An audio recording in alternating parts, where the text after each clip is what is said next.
Hello नमस्कार दोस्तों, welcome back to my channel study with Anuk परिवार में आपका बहुत बहुत स्वागत है।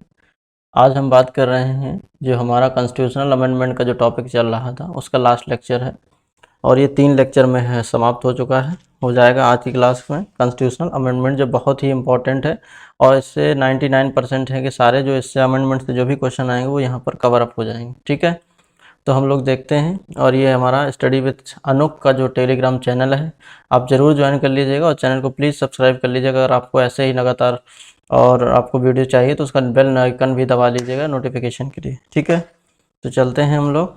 आज का जो पहला कॉन्स्टिट्यूशनल अमेंडमेंट जो हमारे पास आया है तो ये है आपका 71st amendment. 71st constitutional amendment कब आया था? ये आपका 1992 में आया था। तो याद रखिए कब आया था ये आपका 1992 में। ठीक है, तो इसमें क्या हुआ था कि इसमें 3 जो लैंग्वेज थी उनको कोंकणी, मणिपुरी और नेपाली लैंग्वेज को किसमें 8th शेड्यूल में इंक्लूड किया गया था। किसमें ऐड किया गया था? 8th शेड्यूल में। ठीक है, तो अगर अब यहाँ पे बात कर लेते हैं तो याद कैसे रखना है आपको? तो याद कर लेना नमक। क्या याद करना है? नमक जो है ट्रिक को याद कर लीजिए। नमक मतलब नेपाली ना से हो गया, माँ से क्या हो गया आपका मणिपुरी और का से हो गया कोंकणी। ठीक है, कोंकणी की अगर बात करते हैं, कोंकणी कहाँ की ऑफिशियल अगर लैंग्वेज है किस स्टेट की? तो ये आपकी गोवा की है। ठीक है, मणिपुरी तो आपको पता ही है, जैसे नाम से ही है मणिपुर, तो ये मणिपुरी कहाँ की है आपकी? मणिपुर की। ठीक है, तो ये आपको पता ही है। और इसमें नमक कौन सा शब्द याद रखना है आपको? नमक। तो अब आपको बताना है, कमेंट पे बताइए कि 8th शेड्यूल में कितनी लैंग्वेज है। ठीक है, how many language in 8th schedule?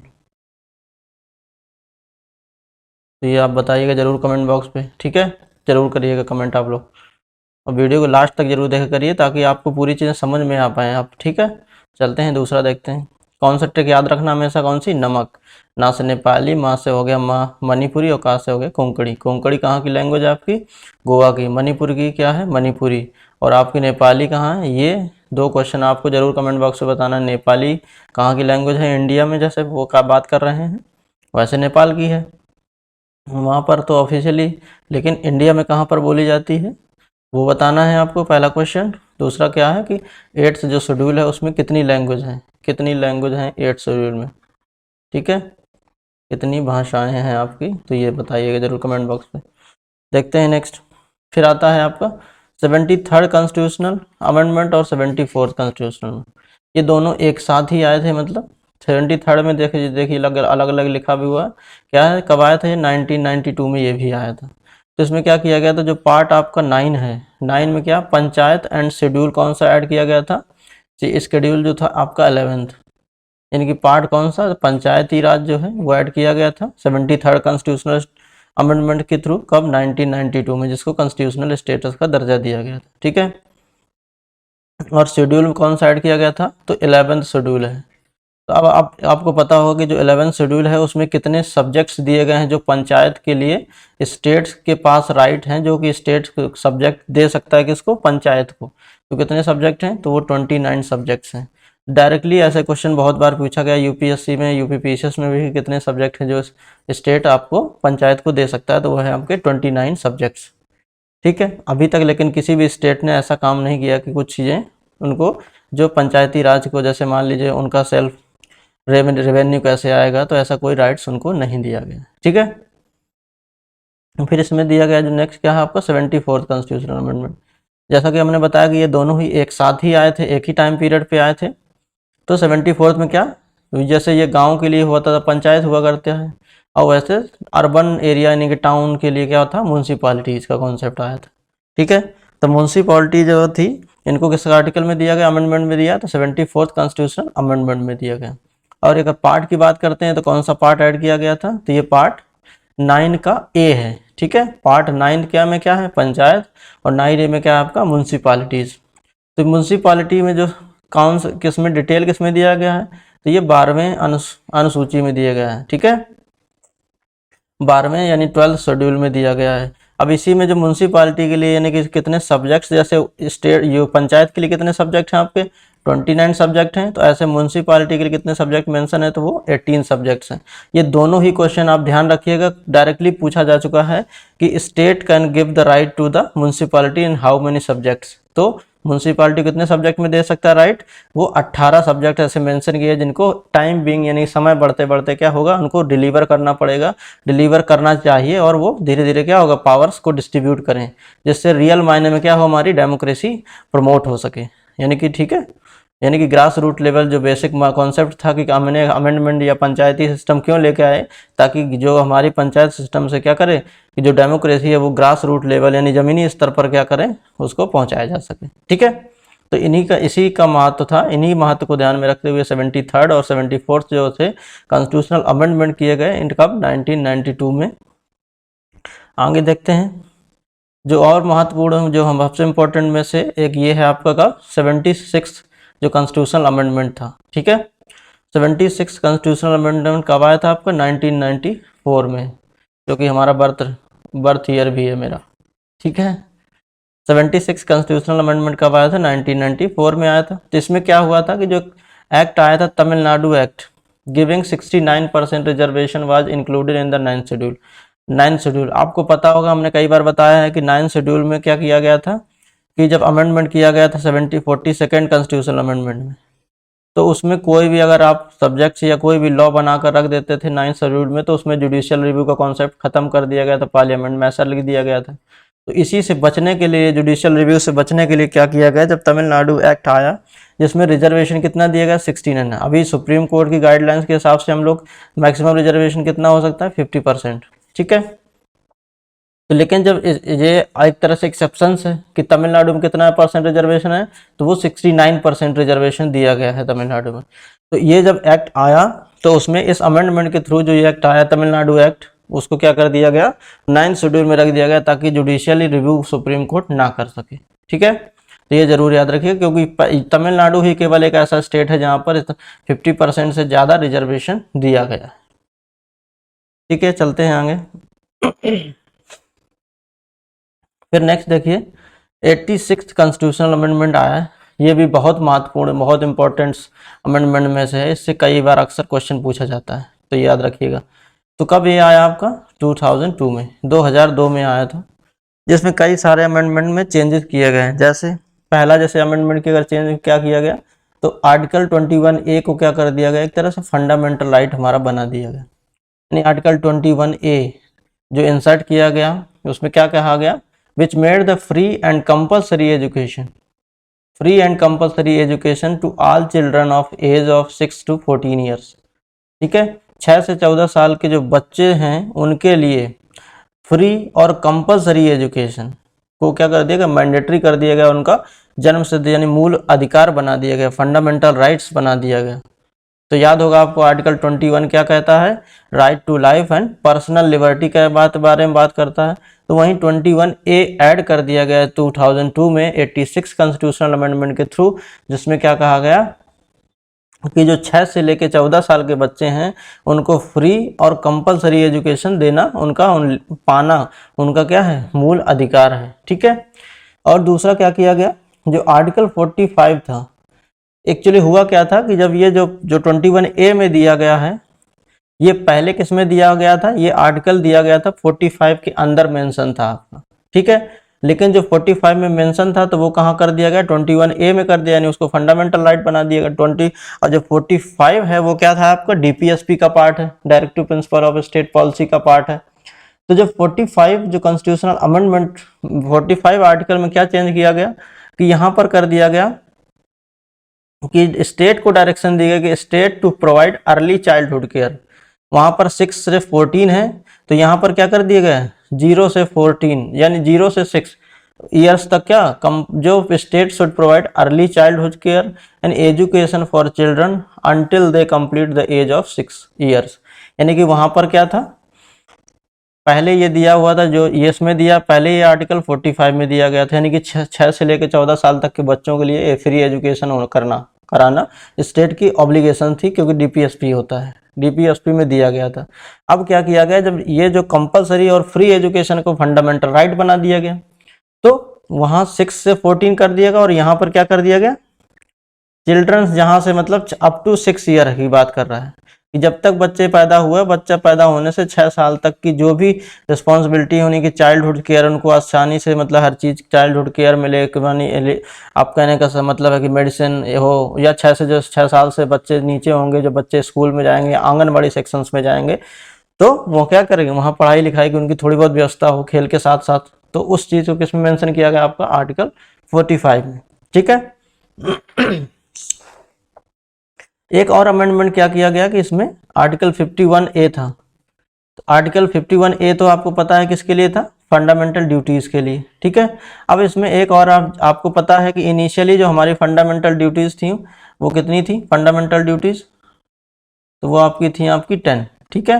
अब जब 11th फंडामेंटल ड्यूटी ये ऐड की गई तो ये कहाँ पर कौन सी है, तो जैसे आप देख पा रहे हैं कि 21 में क्या हुआ कि इसमें देखिए 21 में क्या किया गया कि राइट टू एजुकेशन को फंडामेंटल राइट बना दिया गया, और उसी में क्या किया गया कि जो एजुकेशन है उसको भी क्या कर दिया, एक तरह से फंडामेंटल पेरेंट्स की ड्यूटी भी बना दी गई। कैसे कि the article 51A sub clause के was inserted to make it a duty of a parent, ये देखिए लिखा हुआ ड्यूटी ऑफ पेरेंट्स और guardians to provide opportunity for education to his child और ward between age of 6 to 14, यानी कि उनको अवसर मतलब मौका अवसर देने की जिम्मेदारी किसके दे दी गई, पेरेंट्स की या गार्जियन जो होंगे उनको, कि 6 से 14 साल तक के जो बच्चे होंगे उनकी जो पढ़ाने की या पढ़ने का अवसर प्रदान करने की, उनको गाइडेंस देने की जिम्मेदारी किसकी हो गई, वो पेरेंट्स की होगी। इसीलिए इसको बहुत महत्वपूर्ण माना जाता है, बहुत इंपॉर्टेंट आर्टिकल उसमें माना जाता है, क्योंकि कई बार डायरेक्टली क्वेश्चंस में पूछा जा चुका है। आप चाहें आपको हम एक क्वेश्चन भी लेकर आएंगे इससे रिलेटेड जो भी होंगे, तो उस पर बात करेंगे आगे चलकर, ठीक है। तो नेक्स्ट कॉन्स्टिट्यूशनल अमेंडमेंट जो इंपॉर्टेंट में से है वो है आपका 88th कॉन्स्टिट्यूशनल अमेंडमेंट। ये आपको कब आया था, 2003 में आया था। इसमें क्या किया गया था कि जो प्रोविजन किया गया था किसके लिए, प्रोविजन ऑफ सर्विस टैक्स के बारे में बात की गई थी। सर्विस टैक्स अगर आपको क्या है, जैसे सर्विस टैक्स मतलब ये है कि जैसे मैं अभी एक एजुकेटर हूँ, ठीक है, और उसमें क्या कर रहा हूँ, मैं आपको एजुकेशन प्रोवाइड कर रहा हूँ। अगर एजुकेशन जब मैं प्रोवाइड करूँगा तो एजुकेशन प्रोवाइड करना क्या है, एक तरह से सर्विस है, मैं आपको सर्विस दे रहा हूँ। तो इस सर्विस की वजह से जो क्या होगा, मैं कुछ इनकम तो जनरेट करूँगा ना। तो जब मैं इनकम कुछ जब जनरेट करूँगा, उस जनरेशन की जो इनकम होगी, जब जनरेट करेंगे इनकम, तो उस इनकम से मुझे क्या करना पड़ेगा, सरकार को बताना पड़ेगा। अगर एक पर्टिकुलर लिमिट से ज़्यादा इनकम होगी तो उसमें क्या होगा, टैक्स भी मुझे क्या करना पड़ेगा, पे करना चाहिए। तो ये जो सर्विस टैक्स का जो कॉन्सेप्ट आया वो वहाँ पर कब इंक्लूड किया गया, सर्विस टैक्स का प्रोविजन, तो 88th कॉन्स्टिट्यूशनल अमेंडमेंट 2003 यानी कि 2003 में आया 88वां संविधान संशोधन, जिसमें क्या किया गया, सर्विस टैक्स का कॉन्सेप्ट को प्रोविजन को ऐड किया गया, ठीक है। तो ये ध्यान रखिएगा, सर्विस टैक्स होता क्या है, तो ये भी हमने बता दिया। इसी में अगर आप बात कर, आपने सुना होगा एक सेस और एक होता है सरचार्ज, तो ये दोनों डिफरेंस हम देख लीजिए यहाँ पर है, आगे बात हो रही है। तो सेस में क्या बात करते हैं, सेस में जैसे क्या होता है, जैसे एजुकेशन सेस आप सुना होगा, जैसे जो भी टैक्स लगता है, ठीक है, या स्वच्छ भारत मिशन सेस भी लगा था, आपको याद होगा। तो जैसे मान लो कोई एक पर्टिकुलर काम के लिए, कोई ऑब्जेक्टिव को अचीव करने के लिए कुछ परसेंटेज ऑफ टैक्स लग जाता है, ठीक है, तो उसे बोलते हैं सेस, ठीक है। और सरचार्ज क्या है, जैसे मान लीजिए हमारी एक लिमिट है कि भाई ये वो 10 लाख अगर सैलरी है हमारे पास हमारी, ठीक है, और उस सैलरी जो 10 लाख सैलरी है उसमें आपको 10% मान लीजिए 20% आपको वो लग रहा है टैक्स, ठीक है। अगर ये सैलरी हमारी हो जाए आपकी 12% या 15% है, 15 लाख हो जाए, तो क्या होगा कि हो सकता है कि जैसे इसमें कुछ अब 10% 10 लाख से हमारी सैलरी ज़्यादा है अगर, तो जब ज़्यादा होगी तो उसमें क्या लगेगा, सरचार्ज, यानी 20% तो लगेगा ही आपको, और प्लस जो 5% आपकी जो सैलरी 5 लाख जो सैलरी मोर देन है, तो उसमें से भी कुछ ज़्यादा 20% से भी ज़्यादा क्या लगेगा, टैक्स लगेगा, उसे बोलते हैं सरचार्ज। समझ पा रहे होंगे मेरे ख्याल से, ठीक है। अगर आपको भी डाउट लगे तो आप जरूर इसको कमेंट बॉक्स पे बताइएगा, तो मैं इसको डिटेल में भी लेकर आऊँगा आगे चलकर। मैं यहाँ पर एक टर्म आ गया सर्विस टैक्स के, इसलिए मैंने इनको दोनों को एक्सप्लेन कर दिया, सरचार्ज और जैसे कृषि सेस लगता है, आपको याद होना चाहिए, और स्वच्छ भारत मिशन सेस भी लगा था, और एजुकेशन भी लगता है 0.5%। ये सारी चीज सेस हमारे यहाँ लगते हैं। अगर एजुकेशन सेस है तो यानी कि जो 5% 0.5% जो एजुकेशन सेस है, तो उससे जितनी भी मनी कलेक्ट होकर आएगी वो सिर्फ हमेशा कहाँ पर यूज होगी, जिस पर्पज के लिए सेस, यानी कि जिस पर्पज के लिए सेस लगाया जाएगा उसकी जो मनी होगी वो सारी जो स्पेंड होगी वो कहाँ पर एक्सपेंडिचर किया जाएगा, उसी कॉज के लिए ही किया जाएगा। जैसे एग्रीकल्चर सेस लगता है तो एग्रीकल्चर के वर्क फॉर्म मतलब डेवलपमेंट के लिए ही वो सारा पैसा यूज होगा, इसका मतलब ये होता है सेस। ठीक है, तो सेस हमेशा क्या होता है, डेडिकेटेड होता है किसी एक अचीवमेंट के लिए, एक ऑब्जेक्टिव के लिए। ठीक है, आगे चलते हैं हम ये। और फिर इसमें अब नेक्स्ट यह है आपका आर्टिकल अमेंडमेंट कौन सा, 91st कॉन्स्टिट्यूशनल अमेंडमेंट। ठीक है, 91st कॉन्स्टिट्यूशनल अमेंडमेंट। इसमें क्या बात की गई है, इसमें बात की गई है कि आर्टिकल जो 75A, आर्टिकल 75(1)(a) है आपका आर्टिकल, और आर्टिकल 164 सम क्लास 1A, यानी कि आर्टिकल 2 में आर्टिकल में चेंज किया गया, स्ट्रिक्ट किया गया। जैसे अभी क्या, पहले क्या होता था कि मान लीजिए आपके 100 MLA या MP हैं मान लीजिए, ठीक है। अब इसमें से 100 लोग ही अगर से MP बन के बैठे हैं, या कह दें कि उसमें से सारे के सारे मिनिस्टर बन जाएं, तो ऐसा बहुत, क्योंकि पैसा भी उनको, जब मिनिस्टर बनेंगे तो उनको पद बनेगा, तो पद का क्या, सैलरी भी तो उनको मिलती है मिनिस्ट्रीज, जब मिनिस्टर्स होंगे। तो ऐसा क्या होगा कि जब उनके पास ऐसे सबको बना दिया जाए मिनिस्टर, तो क्या होगा, तो ऐसे तो बहुत सारा पैसा इसी काम में चला जाएगा और डेवलपमेंट धरा का धरा रह जाएगा हमारा। तो 2003 में जो 91st कॉन्स्टिट्यूशनल अमेंडमेंट आया, तो उसमें क्या किया गया कि जो मिनिस्टर्स की संख्या हो सकती है वो क्या हो सकती है, मैक्सिमम 15% हो सकती है। ठीक है, अगर आप कहने का मतलब ये है कि अगर किसी असेंबली में 100 सीट्स हैं, ठीक है, यानी अभी 100 MLA हैं जो हमारे यहाँ पे, ठीक है, तो उसमें से कितने लोग मिनिस्टर बन सकते हैं, तो आपके 15% 15 यानी 15 लोग होंगे जो मिनिस्टर्स बन सकते हैं, इसके अलावा नहीं बन सकते हैं, ये याद रखिएगा हमेशा इसका मतलब। तो ये रिस्ट्रिक्शन कर दी गई कि जो टोटल स्ट्रेंथ है, वो भी स्टेट्स की बात कर रहे हैं, लेजिस्लेटिव असेंबली में, कि जहां पर जितने स्टेट्स होंगे उसके 15% मिनिस्टर्स बनेंगे। अगर 100 MLA हैं यहाँ पर, तो वहां पर कितना बनेगा आपका, 15 जो पर्सन होंगे वो मिनिस्टर बन सकते हैं, यानी कि 15 मंत्री हो सकते हैं। ठीक है, और इसी तरह से जो यूटी है उनमें क्या रिस्ट्रिक्ट कर दिया गया कि जो जितनी भी यूटीज होंगी उनके 10% ही मेंबर, जैसे आपको असेंबली जो दिल्ली की बात कर लेते हैं हम, दिल्ली लेजिस्लेटिव असेंबली की बात करें अगर, तो वहाँ पर कितने सीट्स हैं, 70 सीट्स हैं, यानी कि 70 MLA हैं। तो वहाँ पर कितना परसेंट बन सकता है, तो यानी कि 10 बताया हमने 10%, तो 10% का मतलब क्या, 7 MLA ही बन सकते हैं। MLA क्या होंगे वहाँ पर, मंत्री बन सकते हैं। 7 MLA क्या बन सकते हैं, मिनिस्टर बन सकते हैं, इसके अलावा नहीं बन सकते। ठीक है, नहीं तो अभी राजनीति खेलने के लिए क्या कर रहे हैं लोग, सबको मिनिस्टर बना दें कोई ना कोई डिपार्टमेंट को लेके। तो इसलिए हमें ये चीज़ों को ध्यान रखा गया ताकि इसका दुरुपयोग कम हो सके और डेवलपमेंट के लिए काम हो सके। ठीक है, तो ये रिस्ट्रिक्शन कब की गई, 91st कॉन्स्टिट्यूशनल अमेंडमेंट कब आया आपका, 2003 में। और 15% रखा गया स्टेट्स के लिए और 10% रखा गया यूटीज के लिए। तो ये जरूर आप ध्यान रखिएगा, यूटी के लिए कितना परसेंट है, 10%। नेक्स्ट देखते हैं 92nd कॉन्स्टिट्यूशनल अमेंडमेंट, बात करते हैं।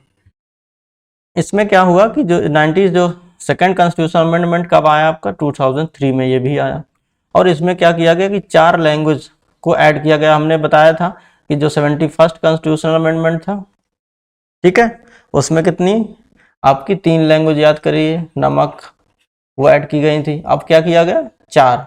तो इसको कैसे याद रख सकते हैं आप, बोडो, डोंगरी, मैथिली और संथाली, ऐसे याद रखिए। तो इसको बौद्ध मास याद कर लीजिए। आपको याद होगा जैसे डिवीजन करते हैं, मल्टीप्लाई करते हैं, सब्ट्रैक्शन करते हैं, फिर एडिशन करते हैं, फिर सब्ट्रैक्शन करते हैं, ऐसे। तो बौद्ध मास वर्ड आप याद कर लीजिएगा और आपको ट्रिक्स याद हो जाएंगे। ठीक है, कौन कौन सी, बोडो, डोंगरी, संथाली और मैथिली। ठीक है, कितनी लैंग्वेज, तो 8 शेड्यूल में ये भी ऐड की गई, और इन सबको मिलाकर कितनी लैंग्वेज हो गई आपकी, 22। ठीक है, अभी जो आपकी यूनियन टेरिटरी कौन सी, जम्मू एंड कश्मीर है। जम्मू एंड कश्मीर जो यूटी है आपकी, वो केवल ऐसी यूनियन टेरिटरी और स्टेट है जहां पर कितनी 5 ऑफिशियल लैंग्वेज हैं। ठीक है, तो ये याद रखिएगा कि जो यूनियन टेरिटरी जम्मू और कश्मीर है, जम्मू कश्मीर की जो 5 ऐसी, एक वाहिद ऐसी यूनियन टेरिटरी है जहाँ पर 5 ऑफिशियल लैंग्वेज हैं, तो ये याद रखिएगा, ठीक है। अब कितनी लैंग्वेज हो गई आपकी? 22 हैं ऑफिशियल लैंग्वेज, तो याद रखिएगा। वहाँ पर क्या था? नमक आपको याद रखना था, और दूसरी क्या यहाँ पर ट्रिक है आपकी? बौद्ध मास, ठीक है। नेक्स्ट देखते हैं, आता है आपका 97th कॉन्स्टिट्यूशनल अमेंडमेंट। और जितनी भी लास्ट में बताते जा रहे हैं ये बहुत ही महत्वपूर्ण चीज़ें हैं, क्योंकि इन्हीं से क्वेश्चन बनता जाएगा, करंट की चीज़ें होती जाएंगी, करंट के साथ साथ जो भी चीज़ें आती जाएंगी वो सब इसी के साथ ऐड होती चली जाएंगी, ठीक है। तो जो 97th कॉन्स्टिट्यूशनल अमेंडमेंट के बारे में बात करते हैं, ये कब आया था आपका? 2011 में, 2011 में आया था। यूपीए गवर्नमेंट थी उस समय। इसमें क्या कहा गया कि कोऑपरेटिव सोसाइटी का भी आपने नाम सुना होगा। तो कोऑपरेटिव सोसाइटी को जो है वो कॉन्स्टिट्यूशनल स्टेटस प्रोवाइड किया गया था 2011 में, ठीक है। तो इसमें क्या किया गया था? जो आर्टिकल आपका 19 sub clause 1 clause 19 clause 1 sub clause C में डिक्लेयर किया गया था कि fundamental right to form a cooperative society. तो आर्टिकल 19 आपको पता ही है, राइट टू फ्रीडम वाला कॉन्सेप्ट यहाँ पर आता है। तो जो कोऑपरेटिव सोसाइटी को क्या बना दिया गया था? फंडामेंटल राइट, ठीक है। इसी तरह से आर्टिकल 43B को भी इंसर्ट किया गया, जिसमें क्या डीपीएसपी में क्या चेंज किया गया कि स्टेट को जो है पॉलिसी बनाना चाहिए for promotion of cooperative society, यानी कोऑपरेटिव सोसाइटी को प्रमोट करने के लिए उनको कुछ एक्स्ट्रा बेनिफिट देने चाहिए, जिससे क्या हो, ये प्रमोट हो सके कोऑपरेटिव सोसाइटी का कॉन्सेप्ट। तो बस इतना आपको याद रखना है कि 97th कॉन्स्टिट्यूशनल अमेंडमेंट में 2011 में जो आया 2011 में, उसमें क्या कोऑपरेटिव सोसाइटी को ऐड किया गया और उसको संवैधानिक दर्जा दिया गया, ठीक है। आगे चलते हैं। ये बहुत ही महत्वपूर्ण था, बहुत समय चर्चा का विषय बहुत बना था ये, क्योंकि ये इसमें जुडिशियरी ने क्या ऐसा मतलब दिखता है कि जुडिशियरी ने ऐसा क्यों मतलब किया अपने अपने पावर्स को सब वो करने के लिए। 99th कॉन्स्टिट्यूशनल अमेंडमेंट जिसे बोलते हैं 2014 में आया था आपका, इसको शॉर्ट में क्या बोलते हैं? NJAC। तो एक कमेटी, एक मतलब आप कह सकते हैं नया कमीशन बनाने की कवायद की थी जो यूनियन गवर्नमेंट थी, भारत सरकार ने, कि एक नेशनल जुडिशियल अपॉइंटमेंट कमीशन। क्योंकि आपको पता है कि अभी भी जो हमारे यहाँ जजों की अपॉइंटमेंट जज ही करते हैं, तो उन चीज़ों को लेके उन्होंने ऐसा लगा कि उन्होंने दो पार्ट्स बनाए, और उसमें क्या कहा गया कि 3 लोग होंगे जो आपकी गवर्नमेंट की तरफ से होंगे, और 3 लोग होंगे जो जुडिशियरी की तरफ से होंगे। तो उसी को बोला गया नेशनल जुडिशियल अपॉइंटमेंट कमीशन।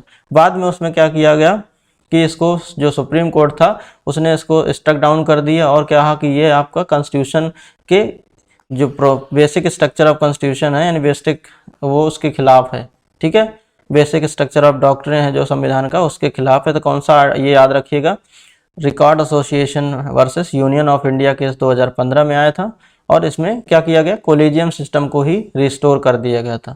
अभी भी कोलेजियम सिस्टम ही हमारे यहाँ चलता है, और इसमें क्या किया गया था? जो NJAC आया था उसमें क्या कर दिया? कोलेजियम सिस्टम को हटाने के लिए सिस्टम की बात करी गई थी, ठीक है।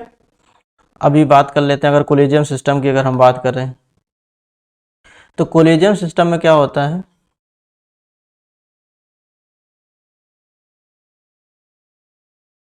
इसमें क्या है कि जैसे मान लीजिए जजों की अपॉइंटमेंट करनी है, तो क्या होता है कोलेजियम में कि एक जो चीफ जस्टिस ऑफ इंडिया होंगे आपके, CJI जिसे बोलते हैं, ठीक है, और साथ ही साथ जो 4 सीनियर मोस्ट जज होंगे प्लस 4 सीनियर मोस्ट जो जजेस होंगे, वो मिल के क्या बनाते हैं? कोलेजियम बनाते हैं।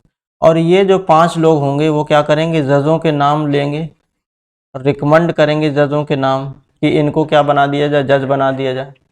ये रिकमेंडेशन करेंगे जजों के नेम्स को, ठीक है, कि इन जजों को यहाँ बनाना, अपॉइंट कर दीजिए उनको वहाँ। और ये रिपोर्ट कोलेजियम कहाँ किसको भेजेगी? आपकी प्रेसिडेंट के पास, या मतलब किसके पास भेजेगी? जो लॉ मिनिस्टर होंगे, ठीक है, लॉ मिनिस्टर के पास भेजा जाएगा। और लॉ मिनिस्टर जब ये वो कंसीडर करेगा, उसके बाद क्या भेज देगा? प्रेसिडेंट के पास भेज देगा, ठीक है। जैसे एक बार हो सकता है कि अगर लॉ मिनिस्टर में किसी का नाम नहीं रिजेक्ट कर दिया, तो प्रेसिडेंट उसको छोड़ देंगे, बाकी को ये प्रेसिडेंट क्या करेंगे? असेंट कर देंगे और उनको अपॉइंटमेंट कर दिया जाएगा, ठीक है। लेकिन हो सकता है कि दोबारा से अगर जो कोलिजियम सिस्टम है उसने उसी जज का नाम फिर से भेज दिया, यानी कि सेम जज का नाम क्या कर दिया? रिपीट कर दिया। तो अब प्रेसिडेंट के पास ऑप्शन नहीं है कि उसको क्या करें? रिजेक्ट कर दें। इसलिए ये चीज़ क्या है, इसीलिए माना जाता है कि जज ही जज की अपॉइंटमेंट कर रहे हैं। तो जैसे होता नहीं है कि कन्फ्लिक्ट ऑफ इंटरेस्ट, कि हम ही जज हैं और हम अपने ही खिलाफ निर्णय दे रहे हैं कि हम सही हैं, यानी जज ही जज को अपॉइंट कर रहा है, किसी तीसरे का हाथ नहीं है, तो कैसे आप कह सकते हो कि फेयर होगा? तो इसलिए क्या बनाया गया था आपका NJAC, national judicial appointment commission, ठीक है, NJAC बनाया गया था 2014 में, यानी मोदी गवर्नमेंट जब आई थी। लेकिन क्या हुआ कि इसको क्या किया 2015 में ये सुप्रीम कोर्ट ने क्या कर दिया, इसको नल एंड वॉइड कर दिया और अनकॉन्स्टिट्यूशनल का दर्जा करार कर दिया गया और इसको हटा दिया गया और इसका काम खत्म हो गया, ठीक है। तो ये था आपका 99th कॉन्स्टिट्यूशनल अमेंडमेंट। आगे देख लेते हैं फिर इसके बाद आता है आपका ये 100th जो कॉन्स्टिट्यूशनल अमेंडमेंट था। कौन था ये? 100th constitutional amendment.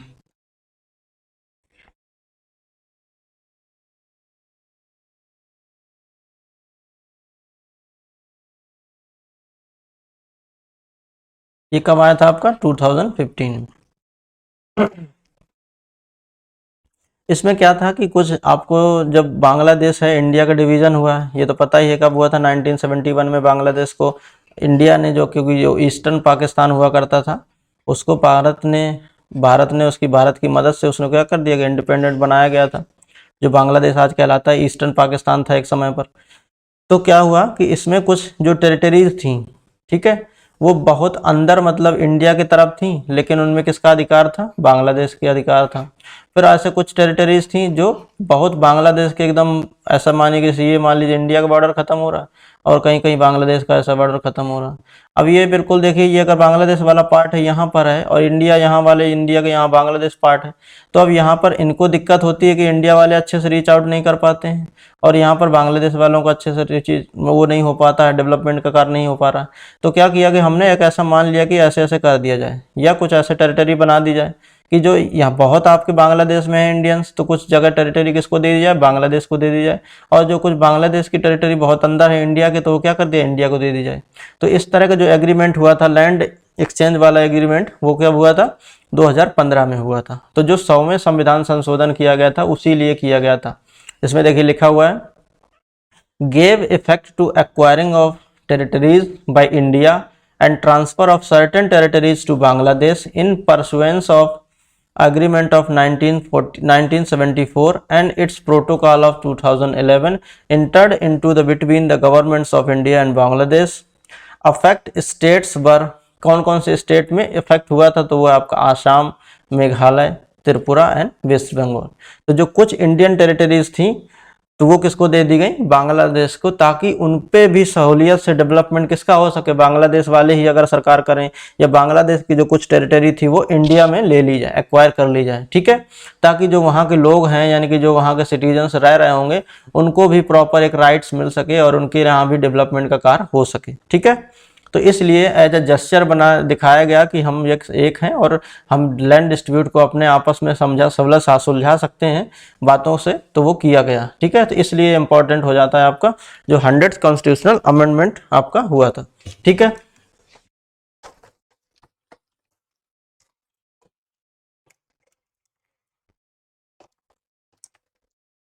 फिर इसके बाद देखते हैं नेक्स्ट जो कॉन्स्टिट्यूशनल अमेंडमेंट है आपका, उस पर बात करते हैं हम लोग।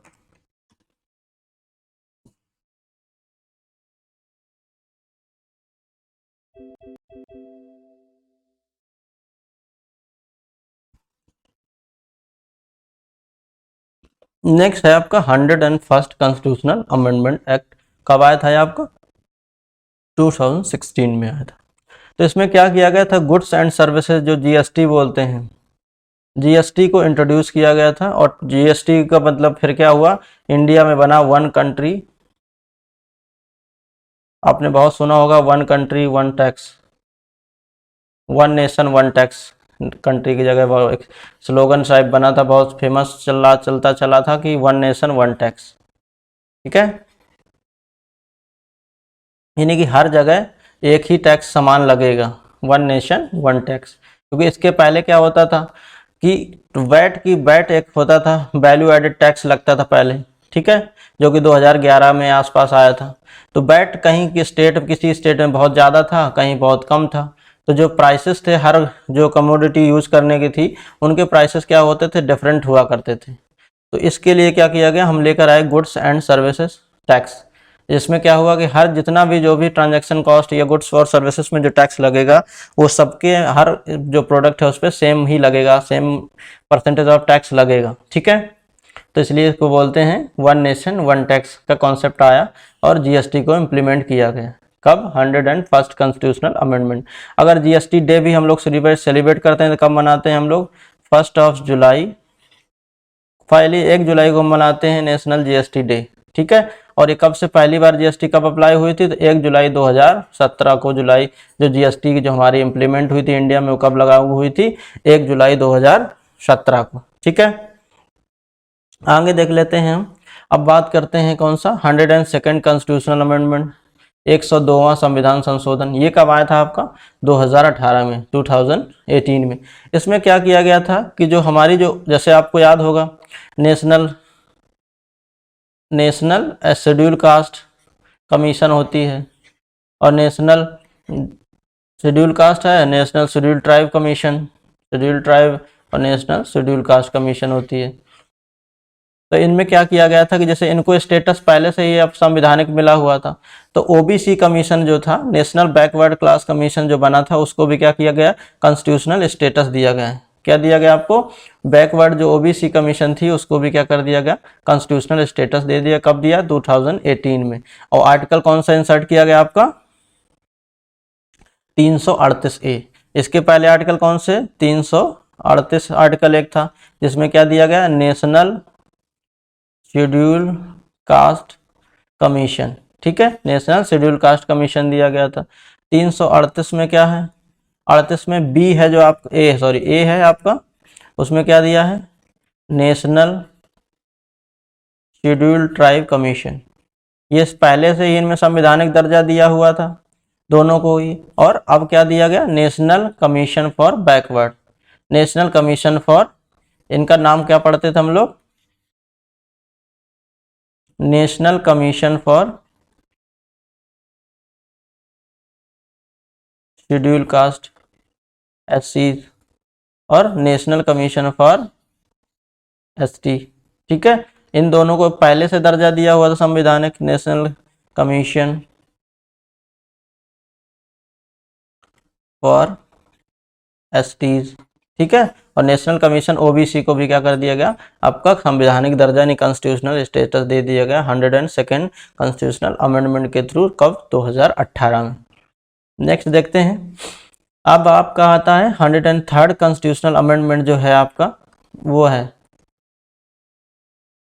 ठीक है, 103rd कॉन्स्टिट्यूशनल अमेंडमेंट। ये कब आया था आपका? 2019 में। इसमें क्या किया गया था आपको पता होना चाहिए कि पहले जैसे आपका रिजर्वेशन जो होता था, आपने सुप्रीम कोर्ट का जजमेंट पहले पढ़ा होगा, तो जो आर्टिकल 15 सब क्लॉज 4 है, इसमें रिजर्वेशन क्या है आपका? रिजर्वेशन जो है आपका 50% से ज़्यादा नहीं हो सकता है, ठीक है, नॉट मोर देन 50%।